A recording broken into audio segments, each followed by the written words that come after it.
So in this video, I want to talk about 3 important skills that every high ticket closer needs if they want to be successful, if they want to make good money, if they want to help and serve a lot of people. There are a bunch of skills, but these 3 are some of my favorite and some of the things that I see people really struggle with, that if they could just get over this hurdle, if they could just work on this, they would see a massive difference in their close rates and the amount of people that they're able to help. And the first one is being able to build trust through active listening and relevant questioning. Too many people are stuck in their process, stuck in the word for word of their script, and not being fully present with the prospect and listening intently so that they can ask questions that are relevant to the things that are being said. They're so focused on what's my next question, what's my next question, what's my next question, that they're not saying, okay, let me go deep. Let me probe into what was last said so that I can understand you on a deeper level, so I can fully actually understand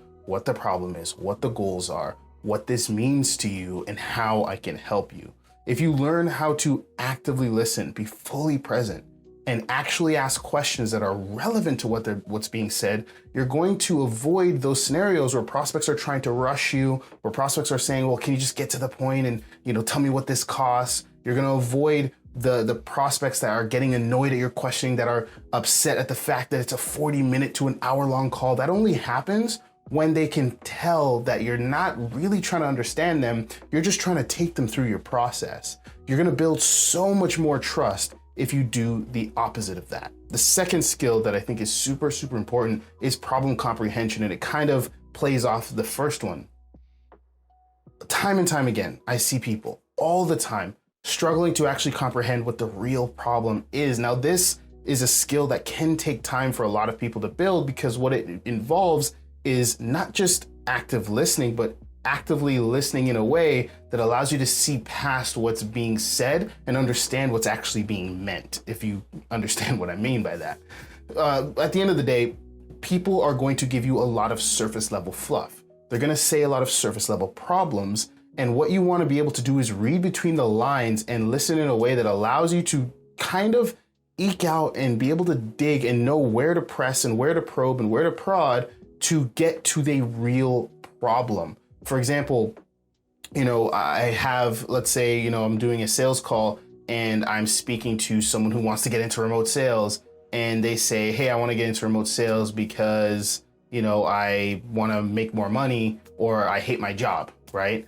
And there could be so many different real reasons behind that. And through probing, you find out maybe they hate their job because their boss treats them a certain specific way.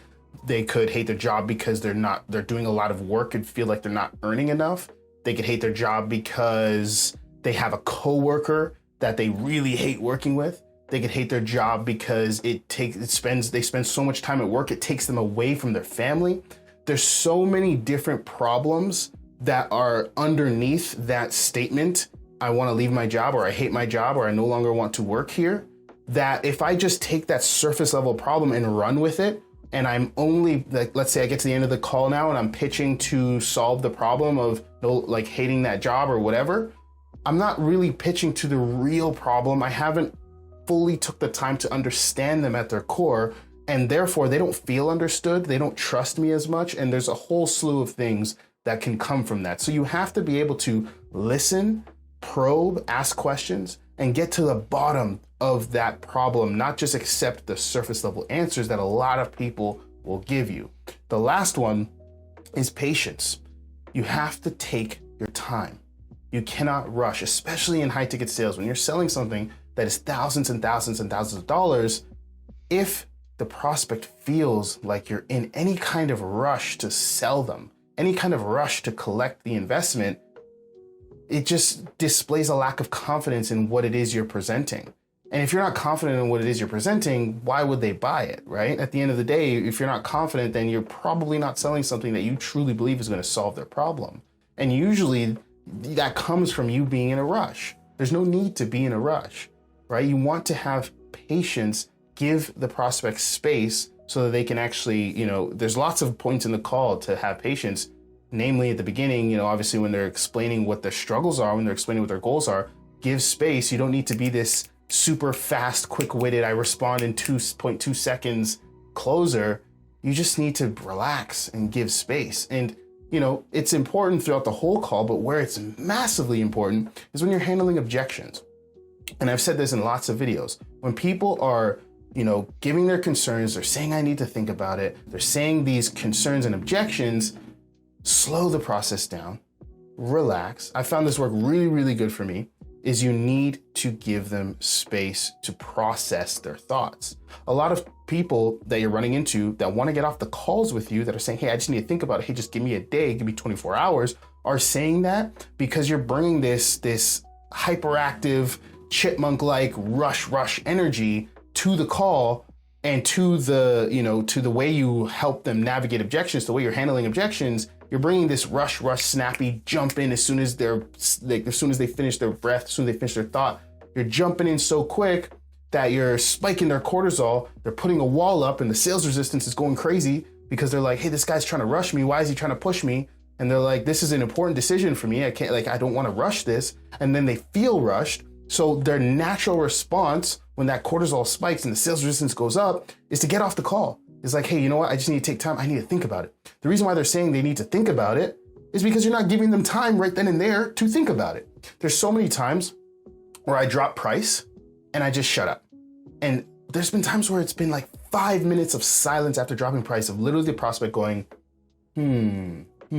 just literally thinking about it. And then they come back and say, oh yeah, you know what? Let's do it. Let's go. Let's do it.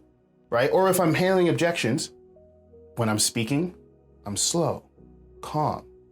When I'm asking them questions and they're responding, even though they've responded, if they pause their speech, I can see that they're still thinking, they're still processing. I let them finish the full thought. And when you slow it down, especially at the end, you've already dropped price, you're just helping them navigate a few concerns. When you slow it down, you're showcasing a confidence in what it is you're presenting.